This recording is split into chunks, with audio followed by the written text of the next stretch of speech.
Hi everyone, this is Anne with Graphic Design How To, and today we're going to talk about how to use symbols in Adobe Illustrator. Now, I personally only use symbols in a couple ways, but there are a few other ways you can use them too, and we'll go over those too. So let's get started. The first way that I like to use symbols is to have sort of a template for the different clients that I have. I've got a few different logos that a client might use. I have a circle with AB design. If I hit Command Y, I can see this other logo, which is just white, and then this black logo. So I'm going to create 4 different symbols of these. First, I'll come over here to my symbols palette. I'm going to get rid of these symbols that are in here because I don't really need those. So we'll say select all unused, and we'll delete.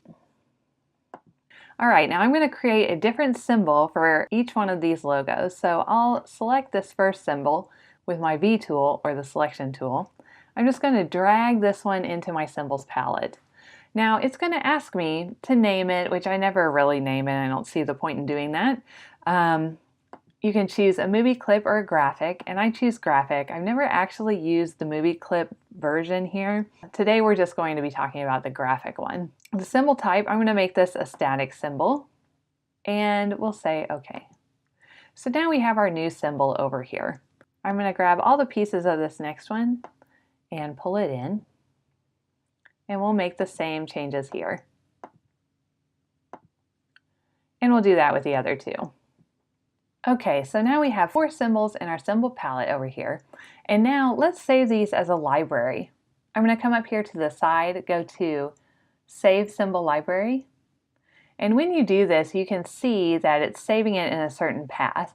For a Mac, that'll be Library, Application Support, and then you can see the other places it goes. So if you actually need to navigate to this spot, you can find the path here. Okay, so let's save this as AB Design. And we'll save. If we quit Illustrator and open it back up, and we create a new document with Command N or Control N on a PC, I'll just make it a letter and say Create. We can come over here to our Symbols palette, open Symbol Library, and go down to User Defined, and you can see the AB Design there.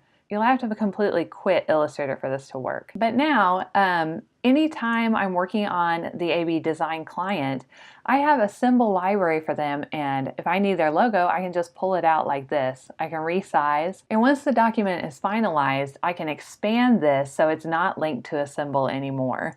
So I'm going to go up to Object Expand. You can also hit Command E or Control E on a PC. And now it is not linked to one of these, it's just your regular logo. And I really recommend doing that. You don't really want these symbols unexpanded in your finalized documents. So that is one way to use symbols, to create sort of logo libraries for all of your clients. The second way to use them is to replace all of the instances with one click, or one click and drag. So now I'm going to open a different document. This is one I got from vecteezy.com. I believe they use symbols to create this, but when I opened it, there were no symbols in this document. So I created this purple symbol, which is all of the lighter color leaves up here. And they are all connected to this symbol. If I click on them, you can see the type of symbol up here at the top. If it had a name, it would be named here.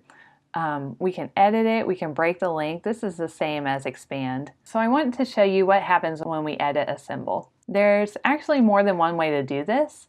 You can pull the symbol out, zoom in, and then expand it, and then make any changes you want. We can use our A tool or direct selection to just move parts of it out, make it a little wider, maybe make the leaf parts a little longer. I'm going to P- to get rid of some of these points.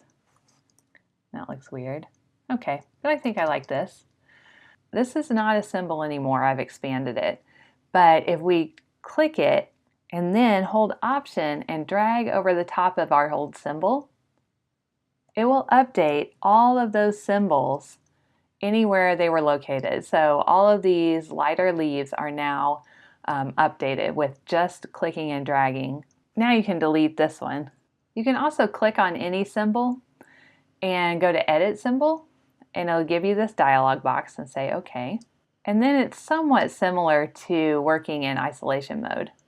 You can make all your changes here. You can change your color, and now we'll hit escape. And you can see that all of those symbols have updated. Okay, let's talk a little bit about dynamic symbols. First, I'm going to make this a new symbol. So I'll click the new symbol button. We'll change this to a graphic and we'll have it be a dynamic symbol. The way you can tell a dynamic symbol is it has a little plus in the corner. So now I'm going to pull this out to make some of these other instances. Right now, none of these are symbols, and like I said, I downloaded this, but if I was building it, I probably would want to have all of these be symbols. If you've made this a dynamic symbol, you can actually change the color of just one of them. It won't update across all of them, so it's a way to keep some differences in your symbols. I'm going to use my A tool to select this piece. Hit I, and then choose this one. So now it's still connected to this symbol, but it's actually a different color. So that's kind of cool.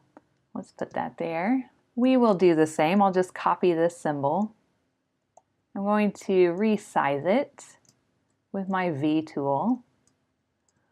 I'll hit A. You have to use the direct selection if you want to change parts of the dynamic symbol. And then we'll hit I. I'm going to delete this one and put this one here. Command minus to zoom out, and then I'll create this last one. Okay, now these are all linked to this dynamic symbol up here. So let's say we want to make a change to this. I'm going to hit Z and zoom in. So I'm going to click on my dynamic symbol and then edit symbol. And with my A tool, I'm going to just pull these down like this. And it's going to mess up my shadow a little, but that's okay. And then I'll hit escape. And now you can see over here that it's updated all of the others, but it's kept their colors. So dynamic symbols can really be helpful if you're wanting to make changes to the symbol, but still keep some parts of it separate from the other symbols, if that makes sense. Okay, I want to show you one more thing. I'm sure you noticed when we first opened up our documents that there are some symbols already in here. And I wanted to show you that there are a whole lot of symbols. They're kind of like clip art that Illustrator gives you to work with right off the bat. So if you come over here to the side and go to Open Symbol Library, you have a lot of options here. Let's open sushi. Okay, and let's pull out some of these. So they're sort of ready-made sushi if you, for some reason, needed that. Some of them don't work very well in certain color modes, so this blur that's happening is kind of getting messed up. But anyway, once you expand this and hit Command E or Control E on a PC, it just becomes another usable group of shapes for you. So those are symbol libraries. Alright, I hope you liked my video this week. If you liked it, please click on the like button, and I'll see you next week for another graphic design tutorial. Thank you.